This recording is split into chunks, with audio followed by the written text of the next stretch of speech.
Tout le monde dans le salon est allongé sur le sol, face au sol, montrant du respect ou de la peur. Au milieu de la pression, une femme nerveuse s'excuse de cœur.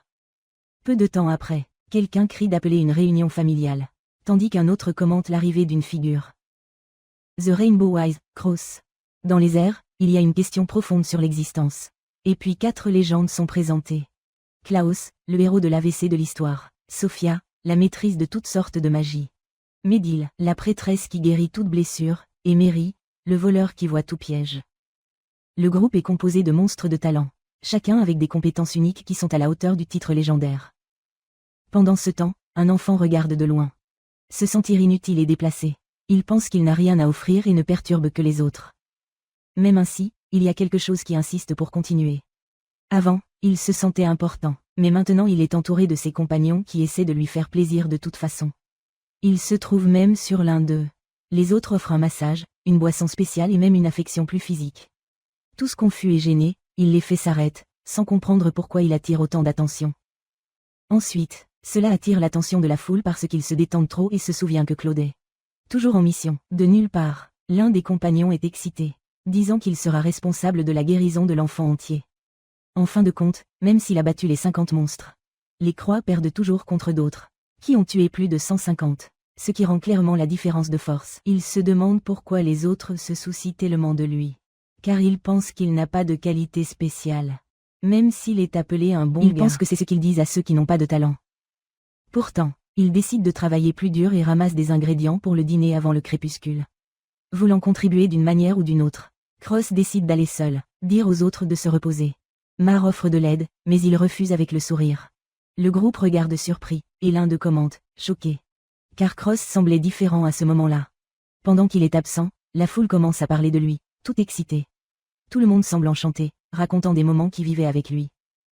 D'une touche simple aux salutations ou aux missions de père, chacune essaie de montrer qu'il a eu un moment spécial avec Cross.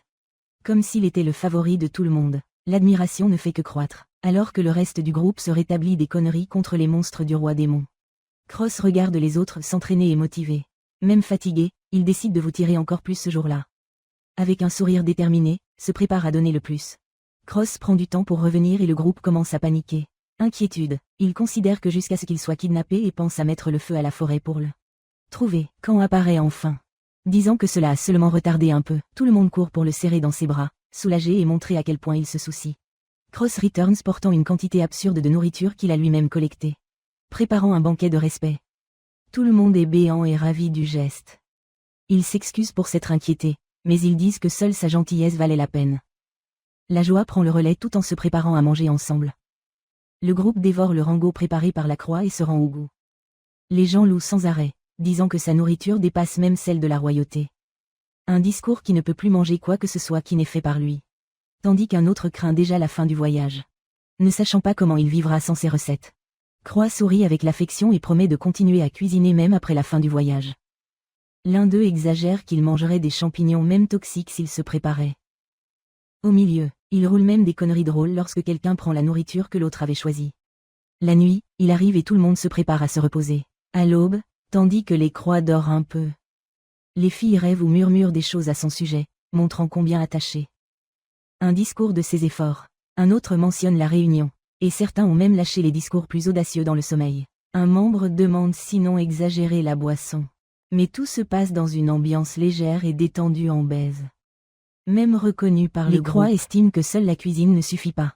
Seul, il s'entraîne fermement au milieu de la forêt, voulant devenir plus rapide et plus fort. Il ne veut pas continuer à être considéré comme faible ou inutile et décide qu'il le changera avec ses propres efforts. Le soir étoilé, Cross élève l'épée et déclare le véritable désir de combattre côte à côte avec ses compagnons.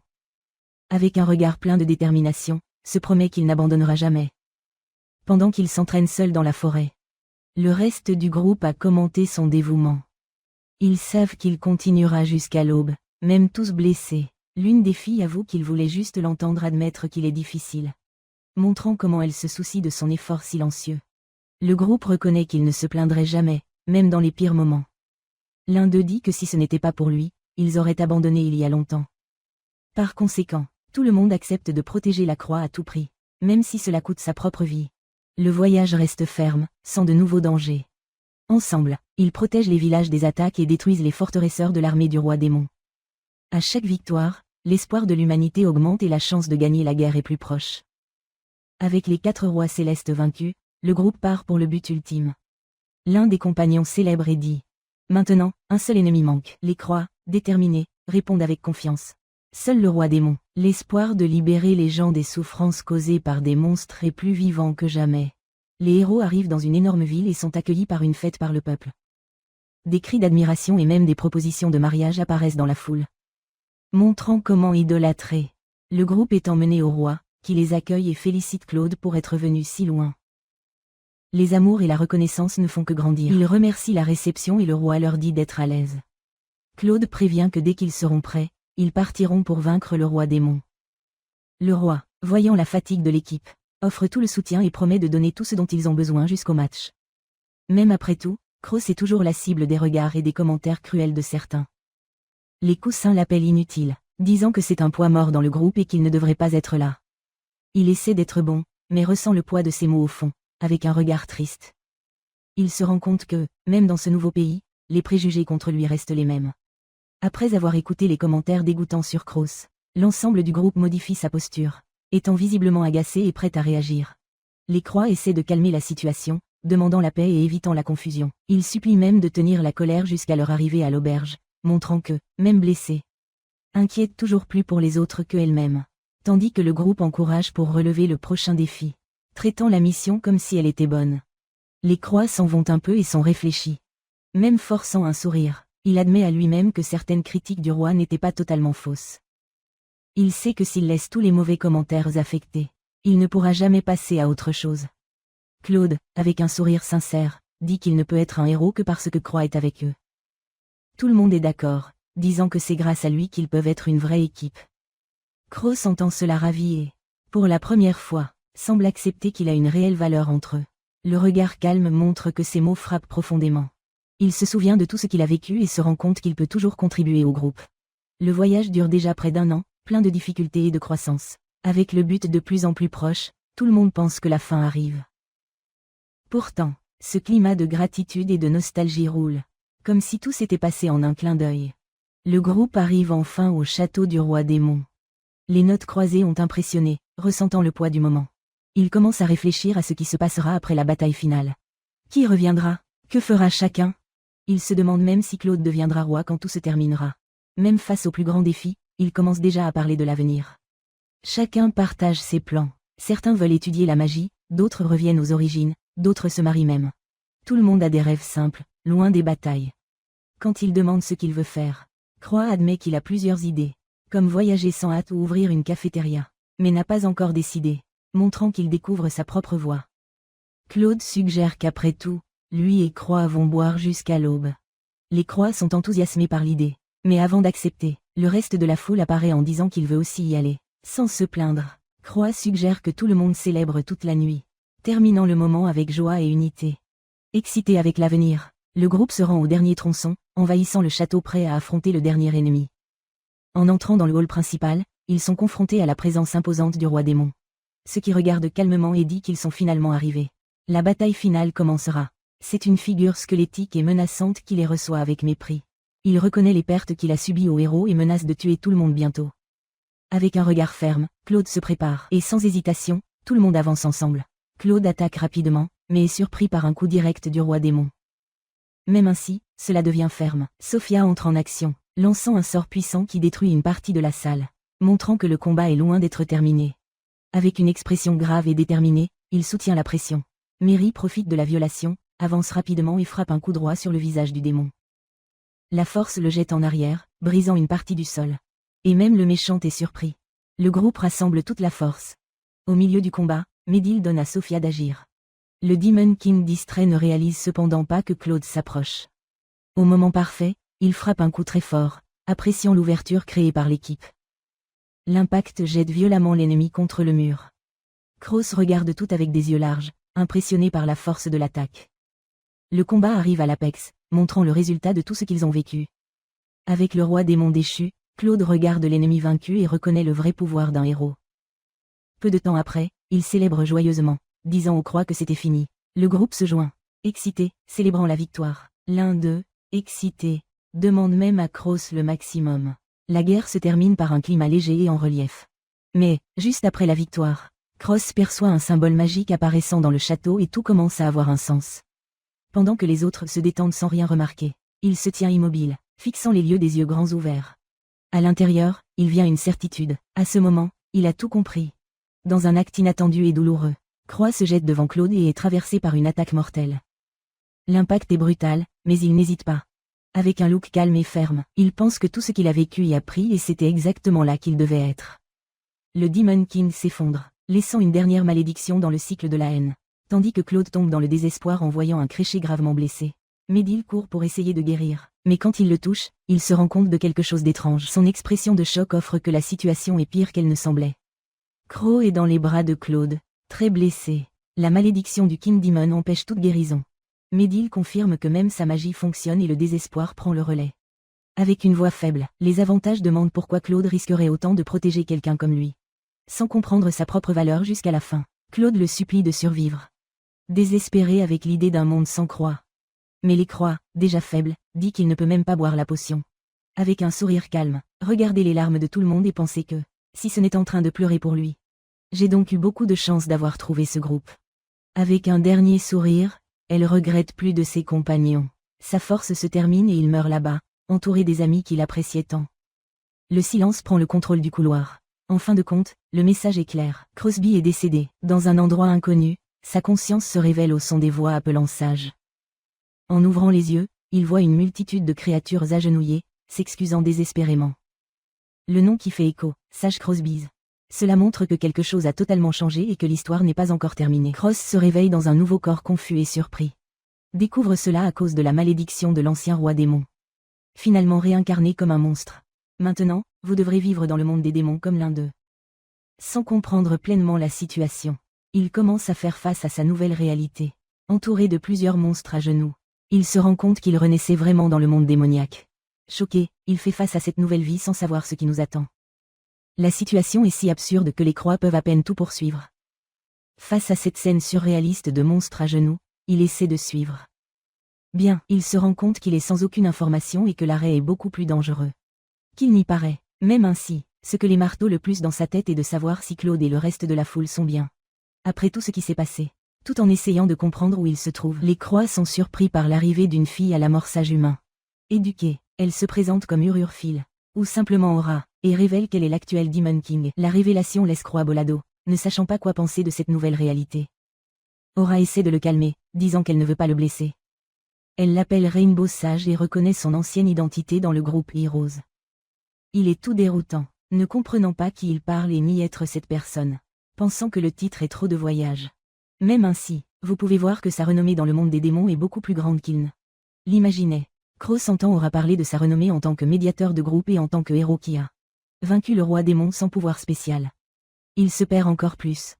Pensez que tout cela est un gros malentendu, et répond que, en réalité, ce n'était que du poids mort. Essayant de se reposer facilement, demande à Aura d'expliquer ce qui se passe en même temps. Elle commence à dire que les monstres voient Cross comme un héros légendaire. Un homme sage qui a gagné le respect même les ennemis. Elle dit que tout le monde l'admire non pas par la force, mais par le cœur et les attitudes. Même sans croire beaucoup, Croix écoute, essayant de comprendre pourquoi il est si respecté dans un monde où il devrait être l'étranger. Remarquant sa nouvelle apparition, il panique, se demandant s'il est maintenant élégant ou seulement bizarre pour les monstres. Confus avec le changement, il entend Aura dire qu'il est encore plus beau qu'auparavant. Il est fade et ne sachant pas comment réagir. Réalisant qu'il serait incarné avec un look beaucoup plus cool qu'avant. Laura essaie de montrer la gravité de la situation, en se souvenant que maintenant Cross, c'est un monstre, théoriquement ennemi de l'humanité. Malgré cela, il dit bien qu'il n'avait jamais détesté les monstres. Mélangée, Aura dit qu'elle est prête à mourir pour lui si elle en a besoin. Mais Croix sourit et répond qu'elle n'a rien fait de mal. Il n'y a donc aucune raison de rouler la haine là-bas. Aura révèle qu'elle a passé 10 ans depuis sa mort, ce qui rend Cross choqué. Il essaie de mieux comprendre la situation. Demande à son âge maintenant et constate que techniquement, il n'a aucune année. Avant de pouvoir poser des questions sur Claude et les autres, son estomac ronfle bruyamment. Aura change le sujet en souriant et suggère de manger quelque chose en premier. Les Croix se trouvent devant un repas chic préparé par la nation Monsters. C'est son premier repas depuis qu'il renaît. Et Aura lui dit de profiter. Surpris par l'apparence sophistiquée de la nourriture, il fait face à l'assiette comme si c'était quelque chose d'un autre monde. Ce qu'il est vraiment. Déguster la nourriture. Cross est étonné du goût et commence à se comparer avec tout ce qu'il a mangé dans sa vie. Impressionné par la qualité, pense même à essayer de cuisiner quelque chose comme ça un jour. Avec un sourire satisfait, il dit qu'il est heureux de renaître comme un monstre. Voyant sa réaction, Aura répond heureuse. Les deux partagent ce moment léger au milieu de tant de changements. Et Cross commente que je voulais que Claude et le reste pouvaient l'essayer aussi. Aura parle à simplement demander aux serviteurs de servir davantage. Mais au milieu de l'ambiance détendue, Cross tire une réflexion sérieuse. Il se rend compte que les monstres n'ont pas perdu contre les humains. Et oui aux héros, une différence subtile, mais change totalement leur vision du conflit. Les Croix voient la ville des monstres pour la première fois et est impressionné par la taille et la beauté de l'endroit. À côté d'Aura, il commente qu'il peut même être plus grand que le capital humain. Les ruses occupées et bien structurées montrent que le monde des monstres est beaucoup plus avancé qu'il ne l'imaginait. Acceptant sa nouvelle vie de monstre, Cross demande s'il devra combattre les humains. Aura le rassure, en disant non. Puis il révèle son vrai rêve. Créer des relations commerciales entre les monstres et les humains. Un avenir de paix et de coopération est ce qu'elle veut construire. Avec détermination dans l'apparence. Aura parle de la création d'un monde où les monstres et les humains n'ont plus besoin de se battre. Ces paroles surprennent les Croix, qui est touché par la force de cet idéal. Pour la première fois, il voit un chemin de paix provenant directement de qui devrait être son ennemi. Écoutant son rêve, Cross se souvient de ce que lui et ses compagnons voulaient. Un monde sans conflit. Des souvenirs heureux autour du feu reviennent avec le sentiment que cet avenir peut encore être réalisé. Avec les yeux décidés, il se rend compte qu'il y a encore quelque chose qu'il peut faire. Il appelle Laura avec un nouveau but dans son cœur. Croix se lève avec un sourire plein d'énergie et étend sa main, disant qu'elle voulait aider. Décide de soutenir le rêve d'Aura de créer un monde où les humains et les monstres vivent en paix. Montrant qu'il croyait également en cet avenir. Aura est ravie. C'est la première fois que quelqu'un offre un tel soutien. En touchant, elle tient fermement sa main et demande sa force. Les Croix, déterminés, montrent qu'il est encore temps de se battre pour tous, les humains et les monstres ensemble. Quelque temps plus tard, les anciens compagnons de Journey marchent en silence à travers un sentier isolé. Ils arrivent devant une pierre tombale avec le nom de Crosby, le héros que tout le monde croyait mort. La visite montre comment il se souvient encore et respecté par ceux qui ont combattu à côté de lui. Le groupe d'anciens alliés se rassemble avant la tombe de 10 ans et 180 jours après sa mort. Chacun apporte des souvenirs et des sentiments du passé. Il loue sa nourriture, ressemble à des aventures et exprime le désir. Même avec la ruée de la vie, ils trouvent le temps de visiter ensemble, souhaitant le bonheur des Croix où qu'ils se trouvent. Plus avant la tombe, le groupe révèle un poids dans le cœur. L'un d'eux, pris par la douleur, demande pourquoi les Croix ont laissé tout le monde. La tristesse devient de la colère. Maintenant, ils ont l'intention d'exterminer tous les monstres. Même sachant que ce n'était pas le désir des Croix. Entre les doutes et la culpabilité, ils estiment qu'ils ne peuvent pas pardonner aux ennemis de quelque chose qui n'a pas encore été. Le vieux groupe de héros fait face au tombeau avec des expressions chargées de douleur et de haine. Déclarer que, le monde que les Croix ont protégé ne sont pas place pour les monstres. Pendant ce temps, le protagoniste semble souriant, marquant le début d'une confrontation inévitable entre les humains et les monstres. Un choc entre de vieux alliés maintenant sur les côtés opposés.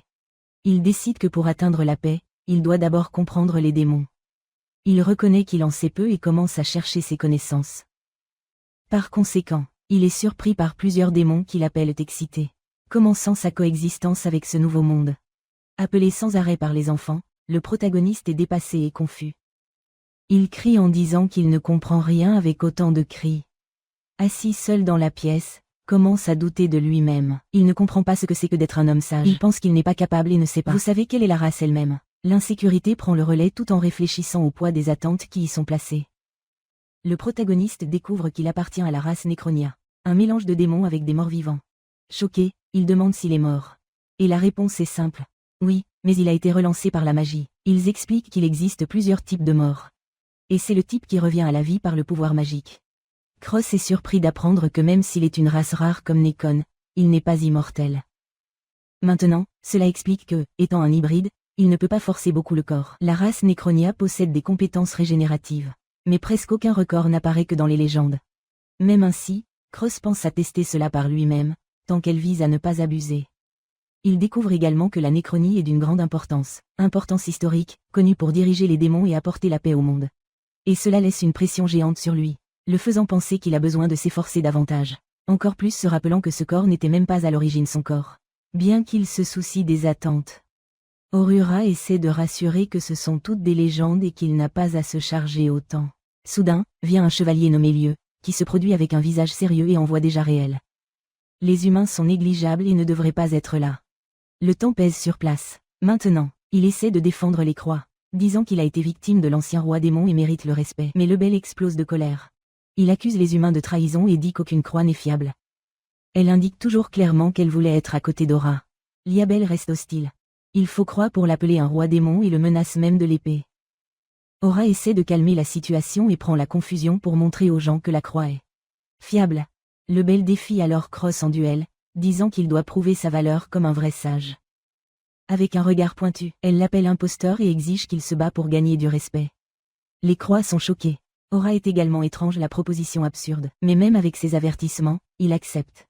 Il sait que, si vous n'êtes pas respecté dans le monde démoniaque, vous ne pourrez pas aider dans son rêve de gagner la paix. Déterminé, décide de prouver sa valeur de vos propres mains. Le stade foule, tout le monde excité au duel. Le nom des sages est déjà devenu le thème de la nourriture et de la literie. Maintenant, il note inquiet, réalisant la pression qu'il a involontairement exercée en lui. Dans le monde humain, Cross était considéré comme le poids mort dans le groupe de héros. L'adversaire, Lee, est connu comme le chevalier traître, un guerrier légendaire qui a servi l'ancien roi démon et a une force comparable aux généraux. Pour beaucoup, les croix n'ont aucune chance. Il entre dans l'arène et ressent le poids du nombre de téléspectateurs. Il commence à penser qu'il a atteint le héros plus qu'il ne devrait. Léo provoque froidement, disant que le duel implique la dignité du roi démon et qu'il ne devrait pas avoir honte. Le combat commence avec Lee avançant à toute vitesse. Elle est absurdement rapide et prend les crosses par surprise. En un clin d'œil, il est déjà devant lui, prêt à attaquer sans hésitation. Le public détient le souffle. Le croïsme peut réagir au premier coup et essaie de s'éloigner, mais la pression ne fait qu'augmenter. Léo se moque, disant qu'un véritable sage ne s'échapperait pas pendant qu'il court en pensant à un moyen de tourner le jeu. Il essaie de s'échapper, mais prend un coup fort et se rend compte que le problème n'est pas seulement la capacité de l'épée. Elle sait aussi utiliser la magie. Les sphères magiques commencent à flotter autour de lui, montrant que cela prend le duel au sérieux. L'île maintient la pression avec des attaques magiques sans s'arrêter, forçant les croix à esquiver tout le temps. Elle provoque en disant qu'elle n'a plus de héros pour le sauver et que la fuite ne résoudra rien. Même piégé, Cross commence à sourire, il semble qu'il ait pensé à quelque chose pour changer la situation. Pendant ce temps, le public commente son passé, disant qu'il était considéré comme un poids mort, mais que, à la suite des plus grandes batailles du monde, il a développé des yeux capables de prédire tout mouvement. Aura reconnaît que dans le monde démoniaque, il n'y a pas de place à la faiblesse et que la perte de porter un fardeau serait inacceptable. Malgré la pression, Cross commence à se démarquer. Avec le focus au maximum, il dit qu'il peut maintenant tout voir clairement. Le public pense toujours que le combat se terminera bientôt et commencera à en douter. Même Laura est inquiet. En tant que règle, Cross semble sur le point de tomber, vaincu que par la magie. Le chevalier trouve tout ce qui est ennuyeux, mais quelque chose change. Son regard est sérieux et il adopte une attitude inattendue. Il commence à jeter des pierres. Pour elle, c'est un mouvement pathétique, comme s'il se cachait juste dans la fumée. Mais sans s'en rendre compte, l'une des pierres se déplace étrange et rapidement. Elle décide de mettre fin au combat, provoquant plus d'explosions. La fumée prend tout le dessus. Et Cross en profite pour faire avancer la cachée. Il surprend l'adversaire sortant du rideau de fumée et attaque. Elle admet qu'il était intelligent d'utiliser l'explosion comme couverture. Mais il prévient que c'est toujours son domaine de la mort. Il peut se rapprocher et frapper un coup droit, se blessant le bras. L'impact est si fort que même le public réagit surpris. Même blessée, elle garde son sourire et regarde la détermination, les haletants et la transpiration. Cross ne se retire pas et frappe un autre coup droit, la prenant au dépourvu. Sa garde s'ouvre et il en profite pour la désarmer dans un mouvement rapide. L'épée s'envole et le public réagit choqué par le revirement. Le chevalier est paralysé quand il voit sa lame contre son cou. Le public explose en applaudissements et cris. Le combat se termine par sa victoire indiquée devant tout le monde. Même irritée, elle est obligée d'accepter le résultat. Il est silencieux, soulagé que sa stratégie fonctionne. L'autre essaie de justifier la défaite, mais c'était déjà. Le gagnant est décidé. La foule vibre dans la célébration. L'enfant, maintenant reconnu par tout le monde, est appelé sage avec respect et admiration. La foule crie, faisant l'éloge de sa victoire et jurant qu'il croyait toujours en lui. Avec son dos, il regarde tout en silence, essayant toujours de poursuivre ce qui s'est passé. J'ai souri de larmes dans les yeux, soulagé et ravi. Après tout ce qui est passé, il sent qu'il a finalement prouvé sa valeur. En pensant à la vie passée, il se rend compte que tous les efforts en valaient la peine. Après le combat, Croix est dans le quartier et la fille arrive inquiet. Demandez s'il va bien. Il essaie de calmer tout le monde avec un sourire, même avec son bras blessé. Mais quand elle commente que la guérison peut ne pas fonctionner totalement sur les membres perdus. Le temps pèse. Il commence à transpirer et, même en souriant, bat ce doute. Avez-vous exagéré cette fois? De nulle part, Kroos surprend tout le monde régénérant son bras perdu, laissant même le juge impressionné par son pouvoir de guérison. Même le bras est petit, il célèbre excité. Pendant ce temps, Léo n'accepte pas la défaite et les crie. Demandez pourquoi vous avez perdu, disant que c'est plus fort. Le juge essaie de la calmer, mais la fille insiste, se comportant comme un perdant amer. Calme, il dit qu'elle a un peu raison, mais rappelez-vous que perdre est de perdre. Explique qu'il n'a réussi à gagner que parce qu'il a profité d'une brèche. Quelque chose qui se produit même avec des gens très forts. Il dit que tout le monde a ce genre de négligence, même Claude, qu'il ne pourrait jamais vaincre. Pourtant, il admet qu'il n'a gagné cette fois que parce qu'il a sacrifié sa propre main. Avec un sourire sincère, il reconnaît que Lille est fort. Mais elle nie être négligente avec colère. Le juge et Aura ne savent pas quoi dire. Croix demande s'il peut maintenant être confié après tout. Lille, contraire, admet sa capacité, même sans l'aimer. Il offre ensuite de l'aide au travail d'Aura, disant qu'il avait promis de soutenir son rêve. Aura essaie de dire qu'il n'a pas à faire cela, mais Kroos insiste avec un certain sourire. Lille trouve l'attitude étrange, mais admet qu'elle est admirable. Aura et Fidèle parlent d'une responsabilité importante, et Loyal montre la méfiance, pensant que les Croix ne sont pas bons pour cela. Malgré cela, il reconnaît qu'il n'a peut-être pas d'autre option. Les Croix entendent sérieusement, sachant que beaucoup de gens sont toujours contre l'idée des démons et des humains vivant ensemble. Aura prend ensuite une décision ferme et révèle que les restes de l'armée de l'ancien démon se réorganisent. Et un coup peut rouler à tout moment. Elle demande à Kroos de vaincre ce nouveau groupe avant que quelque chose de pire ne se produise. Dans le cadre de la mission, il insiste sur le fait que Lille va, ce qui irrite le guerrier. Même avec un visage laid, elle n'a pas le choix, et les deux sont désignés ensemble pour la mission. Il regarde un village entouré de murs de loin. Lille confirme que c'est la cachette de l'ennemi. Les deux se préparent avec un visage sérieux, prêts pour tout ce qui vient. Alors que le protagoniste aime les aliments chauds stockés dans un récipient spécial. Des commentaires comme les ustensiles du château du démon sont incroyables. Pensez à quel point cela aurait été utile de l'avoir en voyage avec les anciens compagnons. Mais le moment léger est interrompu par Léo, qui le brouche pour se détendre si près de la base ennemie. Elle se souvient qu'il a été choisi pour la mission et que la cachette est juste là. Le garçon lui offre de la nourriture, disant que personne ne se bat vide. Au début, elle soupçonne, mais accepte. Essayant de se déguiser, il dit qu'il est simple, mais se rend bientôt au goût et change sa posture, demandant plus d'excitation. Le garçon sourit soulagé, content qu'elle l'aime. Alors qu'il s'éloigne pour observer la cachette, le guerrier plaisante qu'il devait devenir chef du roi démon. Il préfère éviter de se battre et essaie d'obtenir plus d'informations. Soudainement, il se rend compte que quelqu'un sortait de l'endroit et est touché par quelque chose à distance. Surpris par l'exactitude de l'attaque et réalisant le danger, il renvoie Lille. Mais un mystérieux ennemi apparaît soudainement. Trop vite pour être vu venir. Il se retire lorsque le gars est dangereux et se souvient de l'avertissement d'Aura. Bien que le groupe ennemi ne soit pas grand. Le chef est quelqu'un qui a besoin d'attention. L'ennemi se présente, Gustar, connu comme plus rapide que le vent. Monté sur le cheval, il arrive avec confiance et provoque. 10 ans, c'est un honneur de connaître le célèbre sage dont tout le monde parle. Le temps se réchauffe et tout le monde est en alerte. Kroos et Lille entrent dans le territoire ennemi et réalisent rapidement qu'ils sont entourés de diverses créatures. La tension augmente et Lille se prépare à attaquer, mais Kroos l'empêche. Il se souvient que la mission n'est pas de vaincre tout le monde, mais de suivre l'ordre direct du roi démon, suggérant qu'il a un autre objectif au-delà de la bataille. Il raconte à quel point il est difficile de maintenir la paix entre les humains et les monstres. Et comment les combats entre les monstres entravent ce rêve. Il propose de tout résoudre paisiblement, croyant que cela peut aider à réaliser le désir d'Aura. En marchant avec détermination, il demande à Gustar pourquoi il est contre ses plans. Gustar révèle qu'il veut une liberté totale pour les monstres. Mais il pense que cela n'est possible que si l'humanité est éliminée. Explique qu'en raison de la différence de pouvoir, les humains n'accepteraient jamais de vivre comme des égaux. Pour lui, l'idée de l'égalité ne ferait que limiter les monstres. Quelque chose qu'il rejette totalement. Kroos entend sérieusement, réalisant le choc des idéaux. Essayer de convaincre Gustara d'écouter, mais le centaure répond avec suspect. Les humains trahissent toujours, entourés par les monstres alliés. Il défie les Croix, disant qu'il ne fera qu'obéir à quelqu'un plus vite que lui. Les Croix voient une violation et proposent une course. S'il gagne, Gustave devra entendre. Le centaure accepte l'excitation, trouvant ça amusant. À ce sujet, toute la ville entre dans l'humeur de la course. Les monstres spirituels se réunissent. Les incendies sont lâches et deviennent une énorme fête. Lille regarde confus, ne comprenant pas comment tout a grimpé si vite. La règle est simple. Le premier à toucher l'arbre en haut de la colline gagne. Gustar apparaît avec son cheval imposant, confiant comme toujours. Les Kroos, sérieux et concentrés, sont confrontés au défi. même en connaissant la vitesse absurde de l'adversaire. La course commence par le tir de Gustave et l'élevage de poussière avec le corps de Centaure. La foule célèbre déjà comme si la victoire était la sienne. Léo crie surpris par l'inconvénient apparent des croix, mais il ne pense pas à abandonner.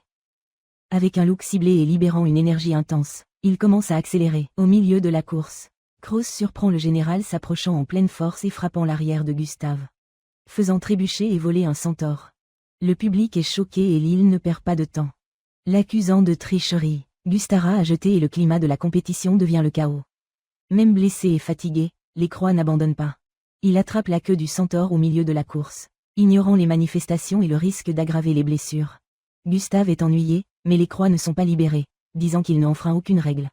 Même en entendant qu'il peut mourir avec, il insiste, disant qu'il est mort une fois et qu'il essaie maintenant. Le protagoniste est déterminé à changer le monde. Cette détermination surprend Gustave, qui commence à prendre ses paroles plus au sérieux. Mais alors Gustave explose de colère, se souvenant des pertes qu'il a subies. Il dit que de nombreux amis de ses amis ont été tués par les humains et qu'ils doivent maintenant tout supporter à cause de gens comme ça. Même sachant que le protagoniste s'est réincarné, accuse le gars de l'être encore humain et ne comprend donc pas ou ne se soucie pas des monstres. Cross essaie de nier, disant que ce n'est pas comme ça. Pendant ce temps, Gustave se souvient du cycle infini de la mort des monstres et des humains. Un cycle dans lequel il a lui-même été arrêté. Il conclut que les choses ne peuvent pas continuer comme ça. Même tous foutus, le protagoniste crie que tout le monde peut toujours être heureux ensemble. Side à côte, il rêve d'un avenir où les humains et les monstres marchent main dans la main. Plantureuse se précipite devant et se moque, disant que le rêve du protagoniste est trop grand et que l'utilisation du sale truc ne roulera pas. Mais le protagoniste reconnaît que cela est vrai. Il sait qu'il ne peut pas gagner cette course seul. Le protagoniste est jeté sur le sol après une explosion. Mais un allié libère des feux d'artifice pour distraire l'ennemi. La visualisation est effrayée, ne comprenant rien et le plan fonctionne.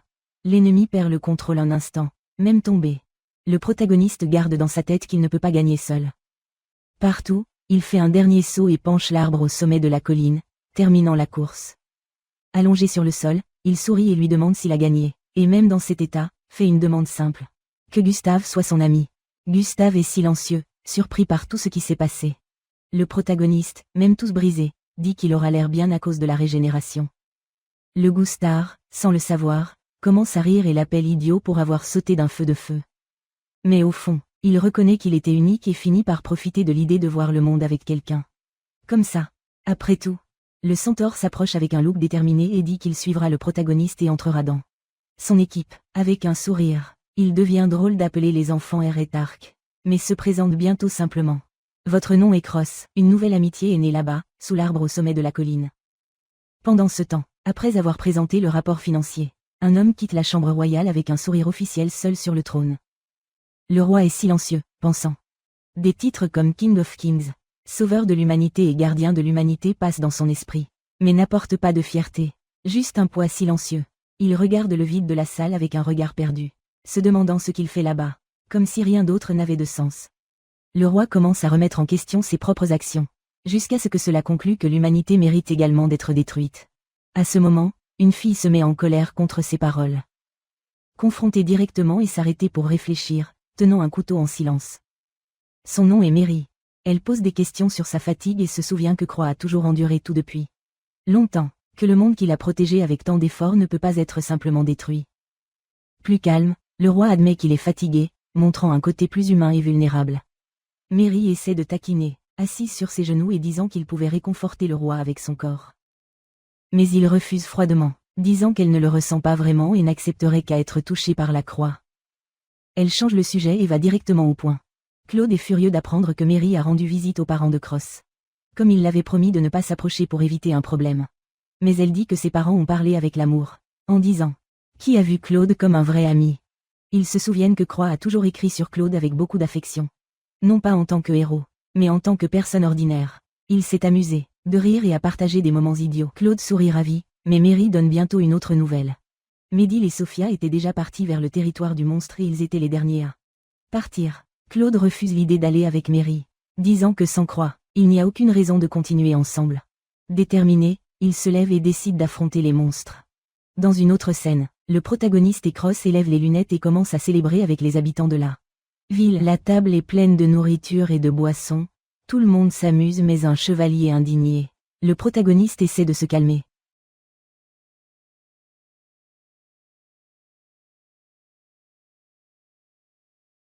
offrant de la nourriture qu'il a lui-même préparée. Le combat entre les deux se poursuit jusqu'à ce que Cross réponde que seul son corps est un cheval. Pas son visage.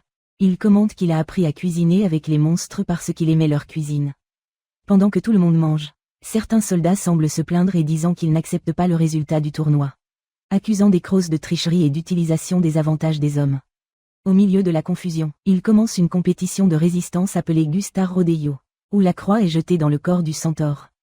Une fille du groupe boit tranquillement et regrette simplement, disant qu'elle voulait partir bientôt. Regarder la scène absurde et se demander s'il n'y a que fou là-bas. Après le défi, Cross peut à peine marcher, disant qu'il est fier de ne pas avoir vomi. Mais tombe bientôt au sol et tombe malade. L'un des gars tape le dos, loue son courage et s'excuse pour l'excitation. Le reste du groupe ne le fait que, l'appelant faible. La fête devient un gâchis total, tout le monde rit de la situation. Au milieu de cela, l'une des filles commence à agir étrange. Jurer que c'est trop ivre, et la foule encourage à boire encore plus. La nuit suit avec une table complète et personne n'appelle autre chose. Pendant ce temps, le groupe regarde l'environnement et commente les armées. L'un d'eux pense que vous pouvez négocier pour éviter les conflits et créer des alliances. Mais une autre question. Même ainsi, la foule garde l'espoir à l'avenir sans guerre. Il commente également une nouvelle menace. Un dragon de feu nommé Dreg, extrêmement puissant et ne voyant que les humains que comme de la nourriture. Malgré le danger, quelqu'un pense qu'avec l'influence de Gustar et le pouvoir de la diffamation, vous pouvez le gérer. Là, il confirme qu'il a entendu parler du dragon et se souvient qu'Urasama le regardait également. Alors que certains disent que le héros n'accepterait jamais la négociation, le protagoniste croit que si tous les monstres se réunissent, c'est toujours possible. Ils essaient de promouvoir un dialogue entre Claude et Aura, pariant sur la compréhension et le déclarant que le héros est une bonne personne. Mais avant de pouvoir continuer, quelqu'un tombe de nulle part en criant à l'aide, interrompant la conversation. À ce moment, Gustar commente que le héros a disparu du royaume.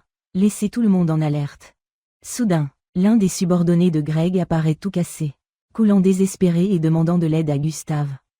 Il peut à peine parler, mais il laisse sortir des nouvelles explosives. Le héros a réapparu et attaque.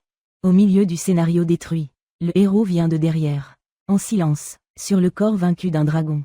Il fait face à l'horizon et déclare que la victoire est dédiée aux croix, montrant que votre motivation est toujours vivante et forte.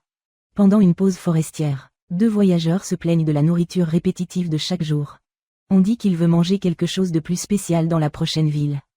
Tandis qu'un autre loue la nourriture faite par la croix, disant que c'est le plus grand luxe de sa vie. La conversation se termine légèrement, avec des rires et de l'amitié. Seul dans un endroit rocheux et froid, le héros se souvient des fois où il a mangé la nourriture de Cross. Rien de plus n'avait la même saveur depuis lors. Assis près du feu de joie, il se reflète en silence, avec le désir et la tristesse, voulant ressentir à nouveau le goût qui avait du sens pour son voyage. Le groupe rencontre Claude, qui a un look sombre et une expression tendue. Le temps pèse sur place et la tension entre eux est immédiate. Des jeunes le reconnaissent et l'appellent, surpris par son état. Claude ne répond pas, ne regarde que en silence, portant quelque chose que personne ne comprend encore. Croix essaie de calmer Claude, s'approchant avec un sourire et se souvenant de qui il est. Il explique que les temps ont changé et que maintenant le nouveau chef de monstre ne veut pas de guerre.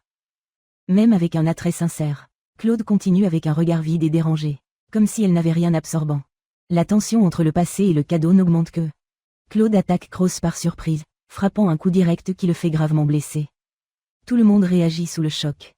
Prenant par la haine, Claude fait face à Croix de près et lui dit de ne jamais parler de Croix, l'appelant monstre avec mépris. La tension atteint la limite et il est clair qu'il n'est pas disposé à écouter. Claude n'hésite pas et progresse à nouveau, frappant fermement le Crowa et le jetant sur le sol. Croix, blessé, réagit à peine tandis que Claude le regarde froidement avec son épée dans sa main. La différence d'intention entre les deux devient de plus en plus claire. Croix essaie d'expliquer qu'il a été réincarné, qui a toujours tous les souvenirs de quand il était humain et reste le même à l'intérieur. Il dit qu'il est devenu un monstre à cause de la malédiction du roi démon. Mais avant de terminer, Claude lance une autre attaque, ignorant totalement ses mots. Un garçon essaie d'imiter l'apparence des croix. Mais bientôt, il est critiqué par un autre qui dit que les vraies croix n'ont pas un visage aussi stupide. Il essaie de se défendre, disant qu'il est plus beau maintenant. Mais les autres soulignent que les croix ont des yeux les plus mignons, des cheveux raides et un look très différent. Le garçon se souvient de moments du groupe, car quand il a appris à nager, a reçu de l'aide dans le désert et a cuisiné pour tout le monde. Il commente qu'ils disent toujours que tout s'adapte, ce qui le dérange. Après s'être souvenu de la promesse de boire ensemble jusqu'à l'aube, il se réjouit et appelle tout le monde à boire maintenant. Le chevalier presse le garçon allongé sur le sol, accusant d'être un monstre qui lit des souvenirs. Il se moque de l'idée de réincarnation, disant que si cela existait, j'aurais essayé il y a longtemps. Puis il est surpris par une attaque soudaine. Une femme semble furieuse, disant que le héros est un obstacle au rêve d'Aura. Elle invoque plusieurs sphères magiques et lance une attaque, disant que personne ne s'en soucierait si elle le tuait alors qu'il battait le roi démon. La tension augmente lorsqu'elle jette tout contre le chevalier. Il n'hésite pas et contre-attaque en lui donnant un coup droit et en la jetant étroitement sur le sol, puis il traîne à travers le champ et le jetant brutalement sur le sol, mettant fin au combat rapidement et de manière décisive. Le garçon court désespérément, voyant Gustar gravement blessé.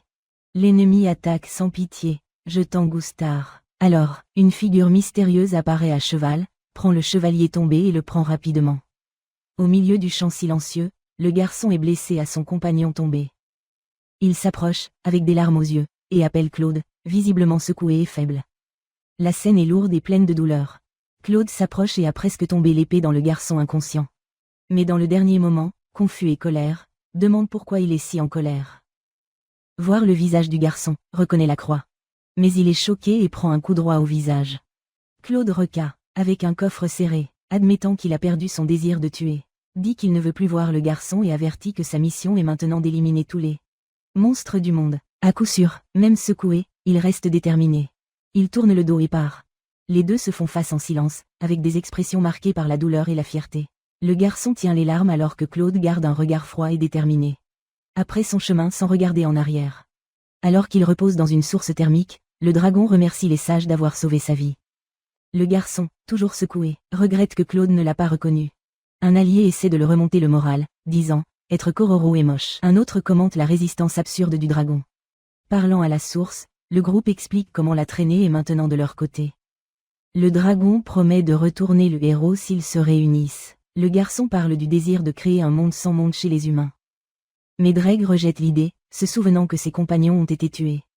Le sage conclut que les humains convaincants peuvent être aussi difficiles que de traiter avec des monstres. Il demande s'il vaut mieux abandonner. Si tout n'était pas trop lourd pour le garçon. Même secoué, il se lève déterminé, disant qu'il n'abandonnera pas. Il dit qu'ils n'ont traversé qu'une seule fois avec Claude, mais promet qu'il le convaincra, car il croit que seul Claude peut le faire. De retour dans le château, le chef des démons sourit, soulagé de les voir vivants. Elle dit qu'elle a reçu le rapport et est surprise d'apprendre qu'ils sont revenus en apportant les forces restantes en tant qu'alliés. Le trio arrive sérieusement, portant le poids de ce qui s'est passé. Le chef loue la loyauté du groupe. Trouvez impressionnant comment ils font rapidement confiance à Cross. Le guerrier indique clairement qu'il ne la suit pas parce qu'il est un démon, mais parce qu'il fait confiance à Cross. Lil admet la défaite et baisse la tête. Alors, Cross demande à s'inquiéter s'ils sont sur le point de se lancer à nouveau contre les humains. Se souvenant que Claude avait promis d'exterminer tous les monstres, la femme commence à expliquer la situation actuelle entre les humains et les monstres. Elle dit que l'économie de son côté est stable et a de bonnes relations avec les nations maritimes. Cependant, les régions proches du royaume du héros et l'ancien château du roi démon restent fortement anti-monstres. Le garçon est surpris, pensant que ces nations les ont attaqués, mais elle répond que jusqu'à présent, il n'y a pas eu d'agression sérieuse. Après que le groupe ait trouvé Claude, d'autres membres du groupe Heroes ont commencé à apparaître à travers le pays. Cela laisse tout le monde en alerte. Les sages commentent que, dans une guerre, ils se déplaceraient ensemble. Mais cela semblait personnel. L'enfant effrayé se rend compte qu'ils essaient probablement de venger la croix. Il se reproche à penser qu'il protégeait tout le monde, mais se rend compte qu'il a peut-être causé encore plus de douleur. Décidé, il décide de révéler qu'il est vivant et de transformer tout le monde en allié. Le chef des monstres dit que la paix a fait en sorte que tout le monde a accueilli et maintenant. Ils doivent se réunir rapidement. Le sage prévient qu'avec la force restante et les ennemis qu'il a, ce ne sera pas facile. Le groupe se promène dans la capitale échangeant des idées sur les derniers événements. Un enfant remercie son partenaire de l'avoir sauvé auparavant. Nima devient plus légère avec certaines blagues, mais le chef de démon se plaint du manque d'organisation entre eux. Peu de temps après, ils sont emmenés au trésor où le chef suprême attend. Le groupe est reçu par l'une des femmes de chambre Aura, qui propose de les guider à travers le trésor de Mercurius. Elle commente qu'elle a vu le dernier combat et envoie des éloges, disant qu'il a même vaincu le Dread. Avec un sourire excité, elle vante l'idée des faibles pour surmonter le fort, l'appelant quelque chose de magnifique. Puis il donne une forte réprimande à Liel pour sous-estimer les ennemis et perdre. Appelé pathétique et envoyer son regret, laissant la fille sur le terrain émotionnellement. Le groupe révèle que les deux ont une histoire ancienne. La femme de chambre était l'ancien supérieur de Liel, essayant de soulager l'ambiance. L'enfant lui demande de devenir plus léger. Le chef de démon coupe la conversation et appelle tout le monde pour entrer dans le trésor. À l'intérieur, l'enfant est ouvert avec la quantité et la qualité des choses. Il a des bijoux, des épées, crânes et divers artefacts précieux. Le leader sourit fièrement et parle, c'est le plus grand trésor qu'ils ont. La femme de chambre au fond, tremble face à la grandeur de l'endroit. Mais il est aussi complètement excité, louant chaque pièce comme si c'était la chose la plus rare au monde. Tout en exploitant Arsenal. Il demande à l'enfant quelles armes il sait utiliser. Il répond avec confiance que Mary a enseigné divers styles, afin qu'elle puisse utiliser n'importe qui, mais préfère quelque chose de simple, comme une épée ou le daga, rien de flashy. M dit qu'une épée comme Claude serait parfaite. Il trouve une épée similaire et est excité, mais le temps prévient qu'une arme produite en masse et ne recommande pas. Il insiste sur le fait que c'est l'épée du héros qui a vaincu l'ancien roi démon. Elle répond que c'est précisément ce qui fait peur. Il comprend le poids symbolique du choix et s'intéresse bientôt à un daga exposé. La femme de chambre commente qu'il est impressionnant qu'il ait remarqué cette pièce. Appelée Doraxie, malgré l'éloge de son regard, elle admet qu'en tant qu'épée, l'arme n'est pas grave. Même ainsi, il y a quelque chose de curieux en elle qui attire l'attention. La femme de chambre explique que la Doraxie est vivante et grandit avec le porteur. Changeant même pour s'adapter, mais dit que l'arme est considérée comme défectueuse, car il ne renforce pas l'utilisateur comme il se doit. Malgré cela, l'enfant décide d'être avec elle, ignorant la critique. Avec un sourire déterminé, il lève la Durexie et déclare qu'il deviendra également plus fort avec elle. Laura et la femme de chambre louent le choix et disent qu'elle lui convient, souhaitant qu'ils soient de bons partenaires. Dans ce climat de confiance, le leader livre quelque chose à Cross, marquant un nouveau départ. Claude offre un article qu'il utilise car il était enfant, disant qu'il voulait qu'il reste avec. Cross hésite, pensait que c'est trop précieux. Ensuite, le reste du groupe commence également à offrir des cadeaux, des poignards, des vêtements et même des propositions absurdes, provoquant un chaos amusant. Cross vous remercie avec un sourire sincère, mais se rend compte que vous dépendez des autres. Tenant fermement sa nouvelle épée, il déclare qu'il veut être compris et qu'il sera plus fort pour tout le monde à côté de lui. Il réaffirme le désir de passer à autre chose sans hésitation. Il dit qu'il veut trouver Claude dès que possible. Mais Aura interrompt lui demandant d'assister à l'école locale pendant quelques jours. Bien que surpris, il accepte, disant qu'il est maintenant aussi un monstre et remplira son rôle de citoyen. Curieux et excité, il commente qu'il n'a jamais étudié quand il était humain. Il est donc soucieux de l'expérience. Mais l'excitation finit rapidement quand il découvre qu'il a été envoyé à la maternelle. Entouré d'enfants et de mascottes, il est sans voix et libère un humour confus. Assis dans la pièce, ne comprenant toujours rien, entend le professeur se demander s'ils sont prêts à étudier et les enfants réagissent avec enthousiasme. Il pense, discrédité. Qui n'a jamais imaginé qu'un jour il serait étudiant préscolaire? Il est surpris de voir ses compagnons entrer dans la pièce, tous curieux et riant de la situation. L'un dit qu'il ne pouvait pas perdre quelque chose d'aussi drôle. Un autre semble déguisé, disant qu'il s'inquiétait pour lui. Essayez de garder la posture. Cross décide de se concentrer et promet d'être un bon exemple pour les enfants. En profitant de l'occasion pour en savoir plus sur les autres races. À la fin de la classe, l'enseignant demande si tout le monde a compris et que les enfants sont répondus. Pendant ce temps, traversait des paniques parce qu'il ne comprenait rien. Frustré, il se rend compte qu'être un élève de la maternelle est plus difficile qu'il ne l'imaginait. Lorsque la classe est terminée, un enfant tire sa main pour jouer à l'extérieur. Dans la récréation, une petite fille avoue qu'elle l'aime et demande à se marier. Il sourit et dit que si elle ressent toujours la même chose quand il grandira, il sera le premier à lui demander sa main. Les autres commentent que les Croix s'entendaient toujours avec les enfants, se souvenant quand ils ont visité les orphelinats ensemble. Ils jouent avec les petits, créant une atmosphère légère et amusante. De loin, certains observent et commentent à quel point il est bon de le voir interagir avec eux. De nulle part, il tombe au sol et un enfant commence à pleurer. Une femme suspecte qui était à nouveau la faute de Claude. Peu de temps après, Claude semble inquiet, demandant à un enfant si tout va bien. Croix convient qu'il est important de protéger les petits et de décider de jouer avec eux. Arrivé dans le groupe, demande quel jeu joue et peut être participé. Les enfants animés disent qu'ils jouent sage, le laissant sans comprendre pourquoi. Pendant le jeu, les enfants discutent de qui sera les commentaires sages et croisés qui. Techniquement, il était l'ennemi. Même ainsi, ils le choisissent comme héros. Excité, il accepte de conduire le groupe à vaincre les méchants. Quand il pointe vers un guerrier comme The Evil Knight, ils s'enfuient tous, la laissant surpris, tandis que les Croix encouragent la scène tout excitée. Le jeu est toujours enthousiasmé par les enfants face au guerrier, qui prétend être un monstre et se défend avec enthousiasme. Soudain, un nouvel ennemi apparaît. L'un des alliés de Cross se présente comme le roi démon, rendant tout encore plus agité. Tout le monde entre dans l'humeur de bataille et le plaisir se propage dans la cour. Avec des cris et des rires partout.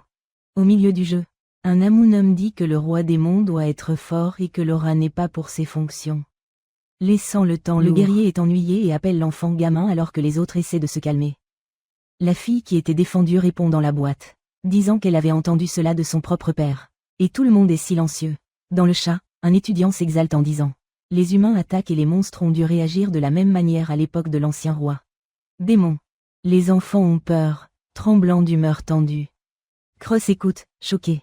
Avant que les conneries ne s'aggravent, l'enseignant coupe le sujet et appelle tout le monde à déjeuner. Essayez de se calmer. Pendant le repas, Cross pense à l'influence de l'ancien roi démon, qui était militariste, et comprend que de nombreux monstres ont grandi avec cet état d'esprit. Il reconnaît qu'il n'est pas totalement faux de dire qu'un roi fort peut être bon. Depuis que certaines nations ont prospéré comme ça, alors que l'enseignant annonce un cours spécial de l'après-midi, Cross continue de réfléchir à la façon de guider les enfants dans un monde aussi divisé. Aura est devant le groupe et demande l'attention. Elle raconte le rêve de créer un monde où les monstres et les humains n'ont plus besoin de se battre. Demandez ensuite quels sont leurs rêves aussi. Les enfants réagissent avec enthousiasme avec divers désirs. Étant chevalier, boulanger, même épouse de croix et un discours qui veut devenir un scarabée. Tournez le rire général. Aura fait l'éloge des rêves, mais prévient que si la guerre commence, ils ne pourront pas courir après. Les croix sont sérieux, pensant que beaucoup seraient emmenés sur le champ de bataille. Aura déclare alors qu'elle veut un monde où tout le monde, y compris les enfants et les petits-enfants, peut suivre leurs propres rêves. Elle claque ses doigts, ce qui implique qu'elle a plus à montrer. Il parle fermement aux petits, disant qu'il veut que tout le monde connaisse le monde au-delà du territoire des démons.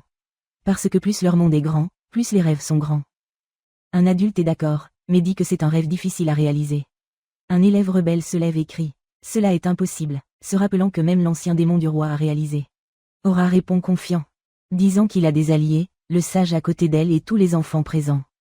Demande à chacun d'apprendre beaucoup et de faire partie de ce changement. Cross garantit qu'il préparera l'environnement pour que cela se produise. Souriant, Aura demande s'il croit aussi que ce rêve est possible. Inspiré par ces paroles, le grand garçon qui doutait de lui-même et dit qu'il veut rêver comme ça aussi. Mais d'autres enfants suivent l'exemple, offrant de l'aide pour atteindre cet avenir. Aura admet qu'elle n'a pas le même pouvoir que les anciens rois de démons, mais déclare avec confiance qu'elle est plus ambitieuse que toutes. Cross regarde avec un sourire sincère. Une femme s'éloigne de façon irritable, appelant le garçon à partir d'une arnaque et disant que ses mots sont vides. Même avec la critique, il essaie de se défendre, disant que le discours était bon et que c'était la force de Laura. Ignoré, insiste avec un aspect déterminé. Déclarant que ce n'est pas quelque chose de pathétique, le garçon essaie de s'approcher, disant qu'elle n'a pas besoin de cacher ses faiblesses, même d'être une dirigeante. La fille hésite, inquiète de causer des problèmes, mais finit par dire qu'ils peuvent être amis. Il est confus et demande s'il était gênant. Alors que, il répond sérieusement qu'il est plus âgé et ne peut pas agir comme un enfant de jardin d'enfance. La fille appelle des croix avec un look timide, et il répond avec un sourire chaleureux. Alors qu'elle s'éloigne, elle pense en silence, elle veut le revoir bientôt. La scène se termine par une humeur plus légère, montrant une bouteille et la façade d'une maison calme. Une femme habillée comme des sorcières vole dans le balai, tenant une poupée dure. Avec une expression sérieuse, elle promet de ramener la croix à la vie. Peu après, une ville complètement détruite apparaît, avec d'énormes cratères sur le sol, montrant le poids de ce qui s'est passé.